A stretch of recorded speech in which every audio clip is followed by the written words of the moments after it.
ကဲအားလုံးမင်္ဂလာပါနော်အဲ့တော့သားတို့သမီးတို့ GED မှာ social study သင်တဲ့အခါမှာဒီ US က government system တွေအကြောင်းကိုသင်ရတဲ့အခါကျတော့ဒီနိုင်ငံရေးဆိုတဲ့အကြောင်းပေါ့နော် politics ဆိုတဲ့ဟာလေးကလည်းနီးနှောပြီးတော့ပါလာတယ်အဲ့အတွက်ကြောင့်မလို့ just for your information အနေနဲ့သားတို့သမီးတို့အနေနဲ့ဒီ social study ကိုသင်နေနေဒါလေးကိုလည်းအခုဒီစာအုပ်လေးကိုဟိုပေါ့ knowledge တစ်ခုအနေနဲ့ရအောင်လို့ပေါ့နော်ဒါလေးကိုဖတ်စီခြင်းတယ်ပေါ့အဲ့တော့ဒီစာအုပ်လေးကို Asbon Publishing ကနေမှထုတ်ထားတဲ့ Politics for Beginner ပေါ့နော်မြန်မာလိုပြန်ရင်တော့နိုင်ငံရေးကာကြီးခါဝေးလို့ပြန်မလားနိုင်ငံရေးအခြေခံသဘောတရားတွေပေါ့နော်နိုင်ငံရေးရဲ့အခြေခံသဘောတရားတွေဆိုပြီးပြောမလားအဲ့တော့ဒီဟာတွေကကောင်းတင်ကြီးကတော့အကြီးလို့ယူဆလို့ရဒါပေမဲ့လို့ GED နဲ့ပတ်သက်ပြီးတော့သင်တဲ့အခါမှာလေ့လာတဲ့အခါမှာဒါလေးတွေရဲ့အခြေခံသဘောတရားလေးတွေကိုနားလည်ထားရင်အားလုံးသမီးတို့စာမိုးဝဲဖြည့်တဲ့အခါကြလို့ရှိရင်ပို့ပြီးတော့မှအထောက်အကူပြုမယ်နောက်တစ်ခုကကြတော့ကိုယ့်ရဲ့ဟိုပါပေါ့ general knowledge ပေါ့နော် general knowledge လည်းပို့ပြီးတော့မှဖွံ့ဖြိုးတိုးတက်မယ်အဲ့အတွက်ရည်ရွယ်ပြီးတော့ဒီစာအုပ်လေးကိုမိတ်ဆက်ပေးလိုက်တာပေါ့နော်အဲ့တော့ဒီစာအုပ်ထဲမှာကတော့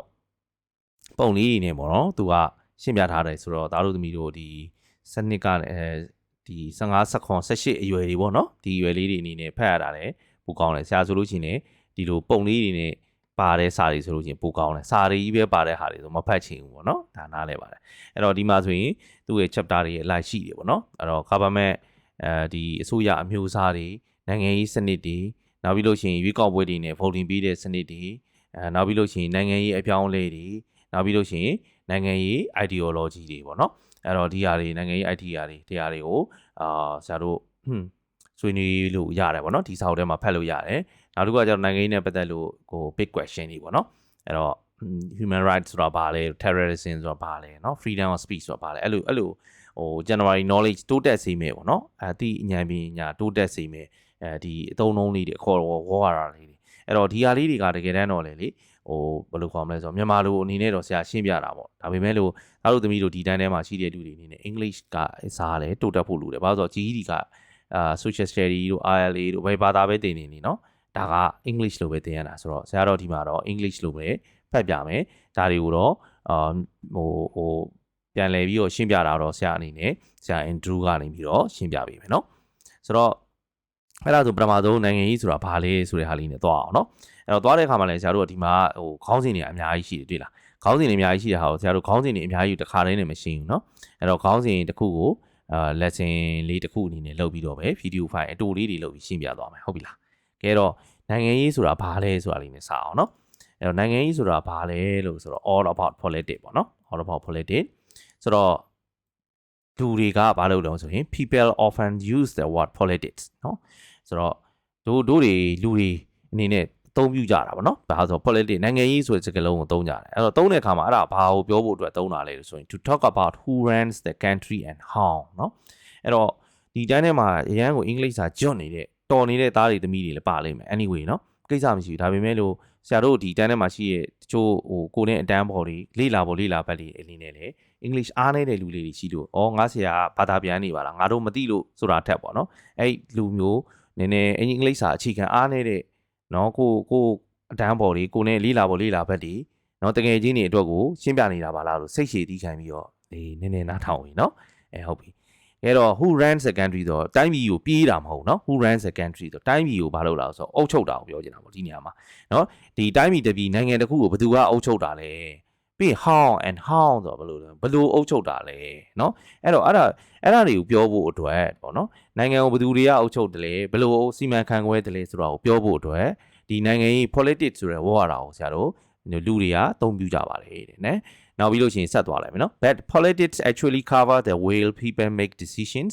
about how to work together in all kinds of groups big or small เนาะအဲ့တော့နိုင်ငံရေးဆိုတာကအုပ်စုတွေအနေနဲ့ပြောရလို့ရှိရင်ကြီးငယ်ဘယ်လိုအုပ်စုအမျိုးအစား all kinds of groups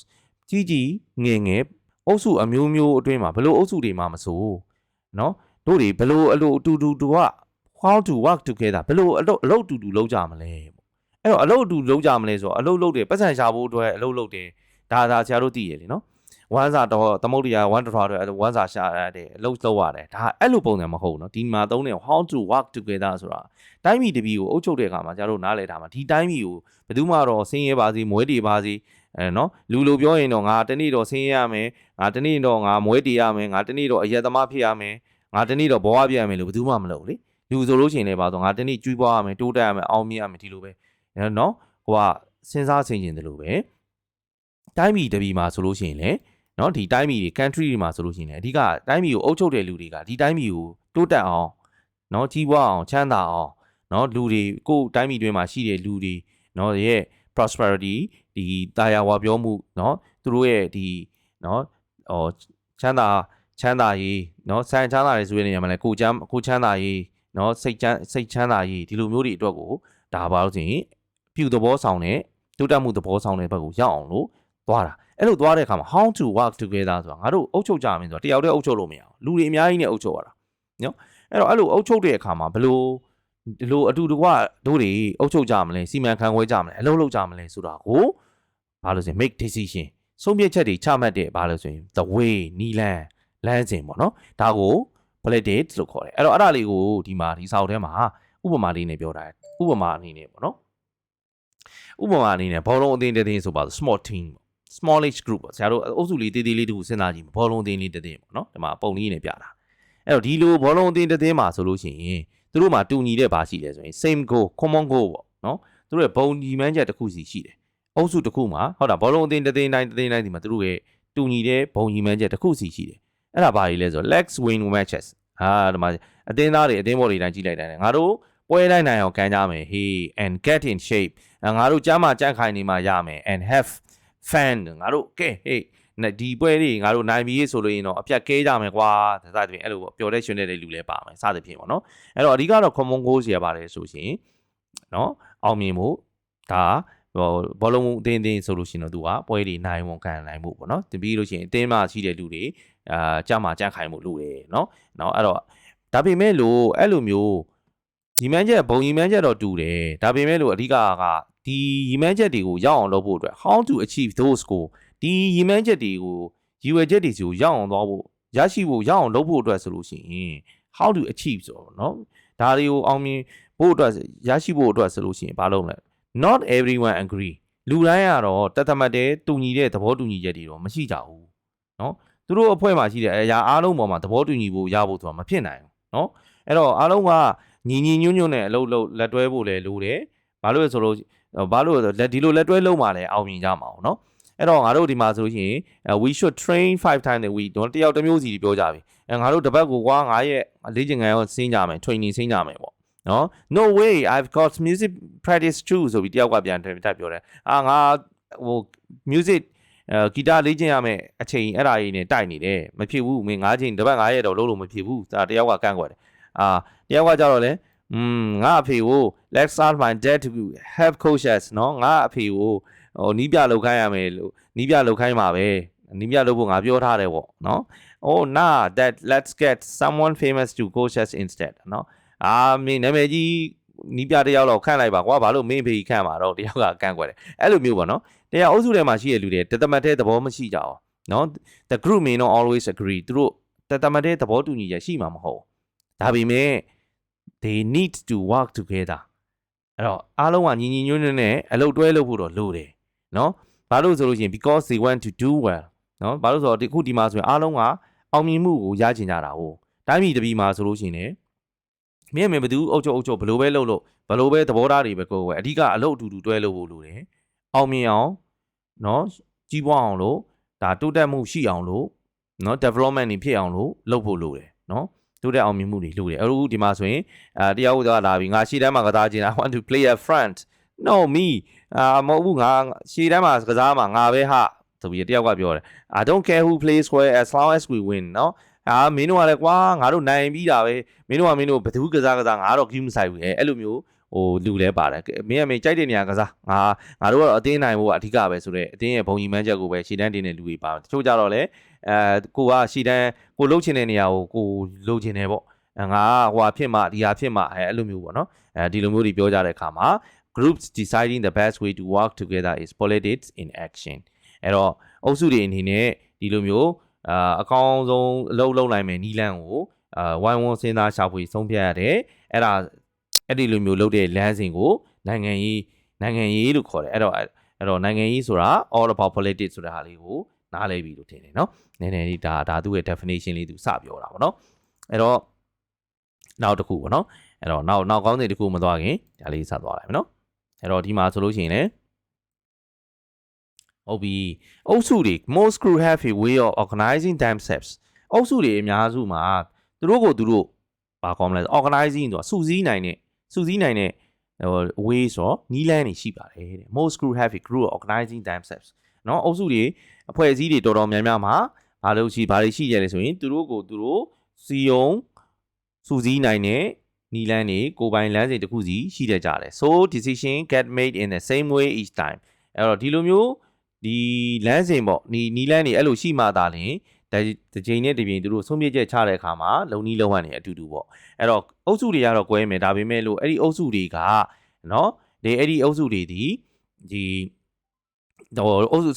decision ချတိုင်းမှာတစ်ခါချရင်တစ်မျိုးတော့ချလို့တော့မရဘူးလေပြောပုံမှန်တော့တသက်မှတ်တဲ့တော့ဖြစ်ဖို့တော့လိုတယ်အဲ့တော့အုပ်စုတွေအနေနဲ့သူတို့ကိုသူတို့ organizing လုပ်တဲ့ကိုယ်ပိုင်လမ်းစဉ်လေးတွေရှိတယ်အဲ့မှာသူတို့ရဲ့လုံနီးလုံဟန်လေးတွေကတော့အဲ့လိုဆုံးဖြတ်ချက်ချတဲ့နေရာမှာတော့တူညီမှု the same way ဖြစ်ဖို့တော့လိုတယ်ဥပမာဘယ်လိုလဲဆို they could say that the team captain makes all decision about organizing the team အဲ့တော့တာတကာအပြင်ဥပမာအပြင်ပြောရမယ်ဆိုရင်အသင်းကို organizing လုပ်ဖို့စီတုံးစုစည်းဖို့အတွက်ဆိုရင်ဆုံးဖြတ်ချက်တွေအားလုံးကို all decision ကိုဘယ်သူကချလဲအသင်းရဲ့ captain ခေါင်းဆောင်ကနေပြီးတော့ချမှတ်တယ်တဲ့เนาะအဲ့ဒါလေးကိုတော့နားလည်ထားမယ်အဲ့တော့ I want you both to make defense in this match အဲ့တော့အခုဒီပွဲမှာငါမင်းတို့နှစ်ယောက်ကိုခံစင်မှုတွေအဖြစ်နဲ့ကစားစီခြင်းတွေကွာ okay all right နောက်တစ်ခုက fair enough okay အဆင်ပြေပါတယ်မိုက်တယ်ငါအဆင်ပြေတယ်စသဖြင့်ပေါ့နော်ဒီလိုမျိုးလေးတွေကျန်တဲ့လူတွေကလည်းတက်တက်ကြွအားနဲ့နားထောင်ကြတယ်သူ့ကိုဒီကလေးကိုဒီတယောက်ကိုတော့သူ့တော့ captain အနေနဲ့ခန့်ထားတယ်အဲ့တော့အဲ့လိုမျိုးပဲ this is called a political system အဲ့လိုမျိုးခေါင်းဆောင်တယောက်ရှိတယ်အဲ့ဒီဟာလေးတွေကိုတော့သူချမှတ်တဲ့လမ်းစဉ်ကိုကျန်တဲ့လူတွေကလိုက်နာမှာချမှတ်ဖို့လိုက်နာဖို့သူစူးစီးတဲ့ဟာလေးနောက်ကိုလိုက်ဖို့တော့လိုတယ်အဲ့တော့အဲ့ဒီရဲ့အသေးစိတ်လေးကတော့နောက်ပိုင်းမှာထပ်ပြီးဆွေးနွေးမှာပေါ့နော်ဒီ political system အကြောင်းကိုအသေးစိတ်ဆက်ပြောတဲ့အခါကျရင်အဲ့တော့အခုတရားကိုတော့အခြေခံအဖြစ်ဒါနိုင်ငံရေးစနစ်ရဲ့သဘောပါပဲပေါ့နော် sometimes people in the group will want to change the system တခါတလေကြတော့လေအဲ့ဒီထဲမှာအုပ်စုထဲမှာပါတဲ့လူတွေအဲ့စနစ်ကိုပြောင်းချင်တယ် I want to keep being the captain ငါအသင်းကောင်းဆောင်လုပ်ချင်တယ်ကွာဆိုပြီးတော့ထပြီးတယောက်ကထဖောက်လာအောင် no it's my turn တယောက်ကလာပြန်အောင်ဒါကလှည့်လေဟာwhy do we have to have a captain anyway နောက်တစ်ယောက်ကြောက်လဲငါတို့ကအသင်းကောင်းဆောင်လို့လားပေါ့နော်တကယ်ရှိမှဖြစ်မှာလားပေါ့နော်အဲ့လိုမျိုးပေါ့သဘောထားတွေကွဲလဲကြတယ် that is politics too ပေါ့ဒါလည်းနိုင်ငံရေးပါပဲတဲ့နိုင်ငံရေးစနစ်ပါပဲအဲ့တော့ group such as sports teams အဲ့တော့အုပ်စုဒီအားကစားဘောလုံးအသင်းလိုမျိုးပေါ့နော် sports teams ဆိုတာအားကစားလိုမျိုးအားကစားအသင်းတွေပေါ့နော်အားကစားအသင်းတွေလိုမျိုး group တွေမှာတော့မှ can be described as societies နော်သူတို့လူမှုအဖွဲ့အစည်းလေးတွေဖြစ်နေတရုပ်ဖော်နိုင်တယ်ပေါ့နော် in society လူမှုအဖွဲ့အစည်းတွေမှာဆိုရင်ဘာရှိလဲ not everyone can get their will all the time သူတို့အားလုံးကတမတ်တဲ့တပြေးညီဆန္ဒသဘောအများညီနီလန်အများညီတဲ့တခုတည်းသောနီလန်ဆိုတော့ဘယ်တော့မှအမြဲတမ်းမရှိဘူးเนาะအဲ့တော့ they have to have a system အဲ့တော့ဒါပေမဲ့လို့ဘာရှိရမလဲဆိုလို့ရှိရင်သူတို့မှာစနစ်တစ်ခုတော့ရှိဘူးလို့တယ် so that they can make decision and get along အဲ့တော့ဒီစနစ်တစ်ခုထားပြီးသွားပြီဆိုလို့ရှိရင်အဲ့ဒီဆုံးဖြတ်ချက်အတိုင်းကိုသူတို့အဲ့ဒီစနစ်ကနေပြီးပြဋ္ဌာန်းထားတဲ့အတိုင်းကိုမလုပ်ပြဘူးလို့လဲဆိုရင်ဆုံးဖြတ်ချက်တွေချမယ်အဲ့ဒီအတိုင်းကို get along ဆိုတာဆက်သွားဖို့အဆင်ပြေနဲ့ဆက်သွားဖို့ကြိုးစားရမယ်ပေါ့နော် that is why politics are so useful ပေါ့နော်ဒါကြောင့်မလို့နိုင်ငံရေးဆိုတာနားလည်ဖို့အတွက်အလွန်နားလည်ဖို့အတွက်ဒီဟာကအရေးကြီးတယ်เนาะ so useful အရေးပါတယ်ဘာကြောင့်နိုင်ငံရေးဆိုတာအရေးပါတယ်ဆိုတဲ့ဟာလေးကိုဒီမှာပြောပြထားတယ်အဲ့တော့နိုင်ငံရေးဆိုတာနားလည်ဖို့အရေးကြီးပါတယ်အရေးလည်းပါပါတယ်အဲ့တော့အဲ့ဒါလေးတွေကိုနောက် lecture မှာနောက် lesson အတူလေးမှာဆရာတို့เนาะ politics are heavy everywhere เนาะနိုင်ငံရေးနေရာတကာမှာနိုင်ငံရေးဆိုတာရှိတယ်ဆိုတဲ့အကြောင်းလေးဆရာတို့ဆက်သွားလိုက်ကြမယ်အားလုံးပဲ see you in the next lecture ပါเนาะ